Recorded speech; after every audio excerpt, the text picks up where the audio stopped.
ಶ್ರೀರಾಮನ ವಂಶವೃಕ್ಷ. ಶ್ರೀಹರಿ ಮಗ ಬ್ರಹ್ಮ, ಬ್ರಹ್ಮನ ಮಗ ಮರೀಚಿಯ ಮಗ ಕಶ್ಯಪನ ಮಗ ಸೂರ್ಯನ ಮಗ ಮನುವಿನ ಮಗ ಇಕ್ಷ್ವಾಕುವಿನ ಮಗ ಕುಕ್ಷಿಯ ಮಗ ವಿಕುಕ್ಷ ಮಗ ಬಾಣನ ಮಗ ಅನರಣ್ಯನ ಮಗ ಪೃಥುವಿನ ಮಗ ತ್ರಿಶಂಕುವಿನ ಮಗ ದುಂದುವಾರನ ಮಗ ಮಾಂಧಾತನ ಮಗ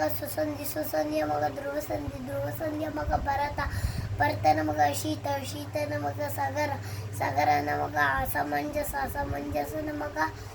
ಅಂಶುಮಂತನ ಮಗ ದಿಲೀಪನ ಮಗ ಭಗೀರಥನ ಮಗ ಕಕಸ್ತುವಿನ ಮಗ ರಘುವಿನ ಮಗ ಪ್ರವೃತ್ತನ ಮಗ ಶಂಕವಿನ ಮಗ ಸುದರ್ಶನನ ಮಗ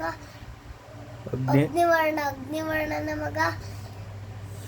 ಶೀಘ್ರವೇದನ ಮಗ ಮರುವಿನ ಮಗ ಪ್ರಶಿಷ್ಯಕನ ಮಗ ಅಂಬರೀಷನ ಮಗ ನಹುಷನ ಮಗ ಯಯಾತಿಯ ಮಗ ನಭಾಗನ ಮಗ ಅಜನನ ಮಗ ದಶರಥನ ಮಗ ರಾಮ.